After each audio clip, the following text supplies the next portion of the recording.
Hi guys, welcome back to one more vlog. ఇది వచ్చేసి ఏంటి అనుకుంటున్నారా అండి, ఐరన్ టేబుల్ అండి. ఇన్ని రోజులు నా వ్లాగ్ చూసే వాళ్ళు అడగొచ్చు, ఇన్ని రోజులు ఉంది కదా అని. అదైతే మాది కాదండి, పక్కింటి అక్కది. అలా తీసుకొని యూస్ చేసేదాన్ని. ఇప్పుడైతే ఇంకా మా ఆయనే బుక్ చేశారు. సో దాన్ని ఓపెనింగ్ చేద్దాము అనే వేలో ప్లాన్ చేసాము. బట్ అనుకున్నది ఒకటి అయినది ఒకటి అండి. చాలా మంది నా వ్లాగ్ చూసిన వాళ్ళు ఇట్లా డైరెక్ట్గా తెలిసిన వాళ్ళు అయితే అడిగారండి ఎక్కడ కొన్నారు ఏంటి అని.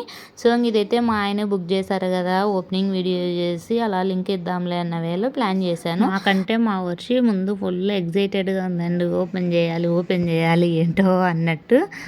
బట్ తీరా ఓపెన్ చేశాక చూస్తే చూడండి, మనం ఐరన్ చేసే ప్లాంక్ పైన ఏదో డ్యామేజ్ వచ్చేసిందండి. ఇంకా ఆ డ్యామేజ్ చిన్నదే కదా అనుకుందాం అనుకునేకి అది బాగా ఇట్లా మనం వేలు పెట్టే కొద్దీ స్ప్రెడ్ అయ్యేది దానిలాగా అనిపించింది. సో ఇంకా వద్దులే అని చెప్పి ఇంకా రీప్లేస్మెంట్ లేదని చెప్పి రిటర్న్ పెట్టి ఇంకొకటి బుక్ చేసేసారండి. Thank you for watching, please subscribe.